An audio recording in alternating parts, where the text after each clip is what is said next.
মধুপুর টাঙ্গাইলের দুর্ঘটনায় এক শিশু নিহত। মোহাম্মদ হাফিজুর রহমান, মধুপুর, টাঙ্গাইল প্রতিনিধি।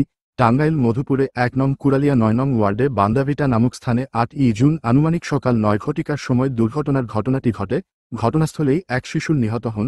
জানা যায়, নিহতের শিশুর বাড়ি মধুপুর উপজেলার দক্ষিণ পচিশা গ্রামের মোহাম্মদ আসলাম উদ্দিন, ড্রাইভার, এর ছেলে মোহাম্মদ হোসাইন শয় ঘটনাস্থলে নিহত হন।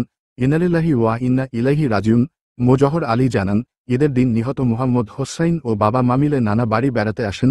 ৮ই জুন সকাল ৯ ঘটিকার সময় বাড়ির উদ্দেশ্যে রওনার সময় নিহত হোসাইন সামান দিয়ে ঘুরে এসে অটোতে উঠতে গেলে পিছন থেকে অন্য একটি অটো ওভারটেক করার সময় অটোর সামনের অংশ লেগে গুরুতর আহত হল মোহাম্মদ হোসাইন। উপজেলা স্বাস্থ্য কমপ্লেক্সে নেওয়ার পথে মৃত্যুবরণ করেন মোহাম্মদ হোসাইন শয়। তিনি বাবার একমাত্র ছেলের সন্তান হওয়ায় সকলেরই আদরের ছিলেন বলে জানান তাহার আত্মীয় স্বজন এবং তাহার একটি ছোট বোন রয়েছে। ছোট বোন ভাইয়ের খোঁজে এদিক সেদিকে খোঁজাখুঁজি করতে দেখা যায়। নিহত শিশু আসলামকে হারিয়ে বাবা মা দাদা দাদি নানা নানি ও প্রতিবেশীদের কান্নার শোকের ছায়া নেমে আসে। পরে প্রাসঙ্গিক কাজ শেষ করে পারিবারিক কবরস্থানে দাফন সম্পন্ন করা হয়।